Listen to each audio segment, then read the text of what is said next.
Selamat malam semuanya, atau selamat pagi, selamat siang, selamat sore, tergantung jam berapa Anda menonton video ini.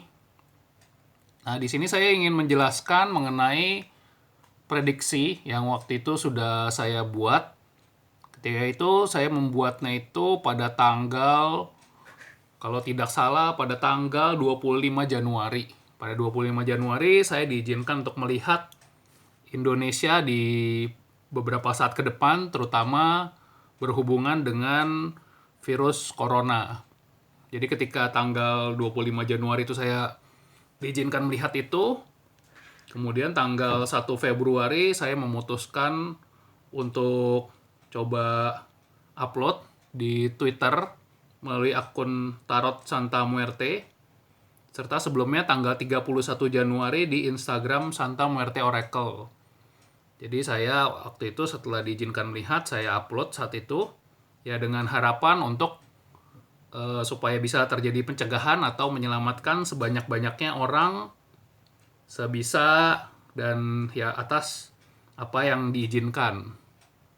Tetapi ya karena sifatnya itu berupa suatu penglihatan, tentunya sangat sulit ya untuk orang-orang saat itu percaya atau malah menyebarkan ini, sehingga barangkali saat itu orang-orang meremehkan ya. Dan ketika sudah terjadi pada hari ini, sudah diumumkan ada warga negara Indonesia yang terkena positif corona, ya saya mendapatkan beberapa message, DM, juga WA dari teman-teman mengenai apa sih maksud waktu itu yang saya bagikan. Nah, di sini saya mau menjelaskan saja, dan ini juga bukan bertujuan untuk membuat suatu kegaduhan. Ini betul-betul murni untuk menjelaskan, semoga bencana ini yang terjadi tidak menjadi katastrofik atau tidak menjadi besar. Yang pertama saya ingin membacakan dulu mengenai penglihatan yang waktu itu saya peroleh di tanggal 25 Januari 2020. Ini judulnya Coronavirus dan Indonesia. Pengalaman masa lalu dengan berbagai bencana yang katastrofik menjadi modal yang baik untuk menghadapi wabah coronavirus. Indonesia akan berjuang keras mengatasi virus ini, dan resiko akan berjatuhan dan jumlahnya tidak sedikit. Semua yang terjadi akan menjadi awal yang baik untuk masa depan. Ini waktu untuk berpikir dan berefleksi mengenai apa hikmah di balik peristiwa ini. Secara finansial, Indonesia akan mampu mengatasinya, namun kesulitan koordinasi dan inovasi akan menghadang. Begitu juga akan ada pihak-pihak yang ambil keuntungan dari musibah ini.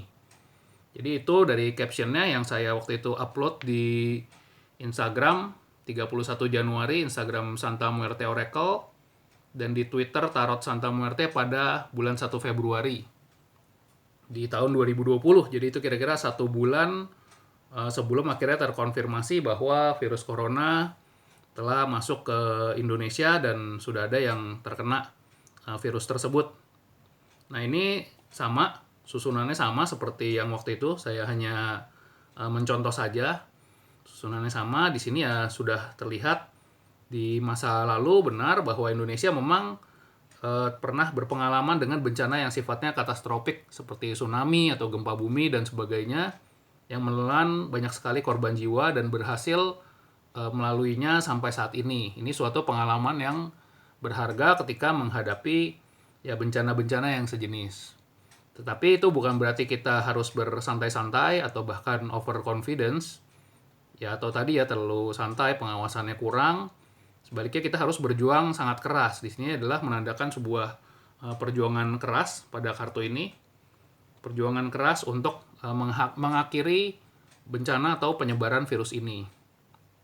Sedangkan di kedepannya, meskipun ada resiko berjatuhan ya, kedepannya ini adalah suatu awal yang baik sebetulnya untuk ya perbaikan-perbaikan mengenai pengawasan-pengawasan ya, terutama di bidang kesehatan dan lain-lainnya, agar hal-hal serupa bisa diminimalisir untuk tidak terjadi lagi.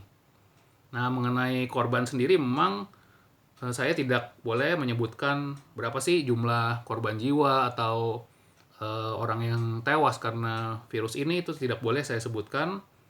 Tapi dari korban sendiri kalau dilihat bukan masalah hanya nyawa saja, tetapi sejak 1 bulan yang lalu, sejak saya membaca ini sampai sekarang kalau kita lihat pasar saham itu sudah turun sekitar 500 poin. Ini adalah suatu tanda sebetulnya ya bahwa ada kecemasan di bidang ekonomi atau finansial yang sudah terdampak atau berdampak pada ya ekonomi ke depannya. Begitu juga kemarin juga ada masalah kan untuk jemaah yang mau pergi ke Arab Saudi juga akhirnya di stop, dan ini tentunya akan berpengaruh kepada ya travel dan juga orang-orang yang sudah menyediakan waktu atau membuat rencana terpaksa harus di schedule lagi, dan ini bukan hal yang mudah ya.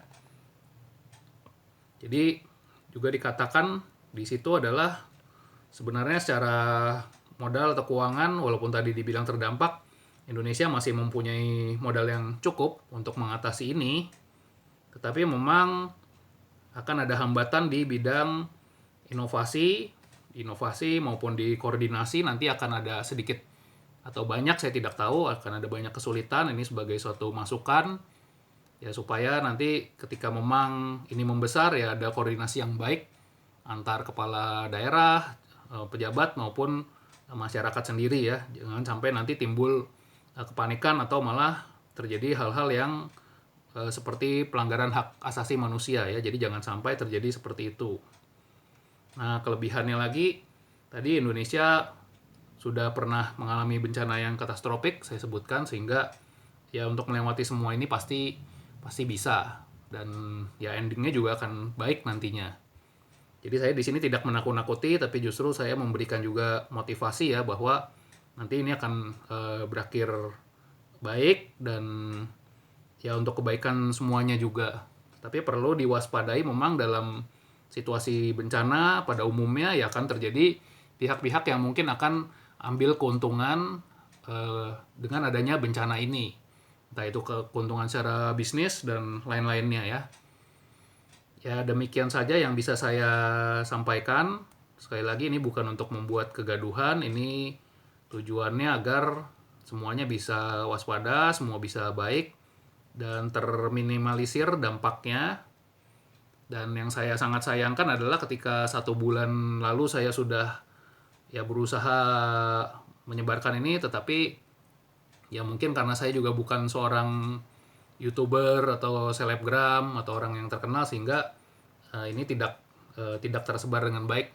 Tapi ya apapun itu ya semua sudah atas izinnya. Jadi ya saya juga menerima saja bahwa ternyata memang walaupun sudah ada penglihatan, tetap itu bukan berarti bisa melakukan pencegahan yang secara signifikan. Dan di YouTube ini juga mungkin ini video yang pertama, saya juga tidak mengerti edit video sama sekali. Tidak ada tujuan untuk jadi terkenal, panjat sosial, nggak ada.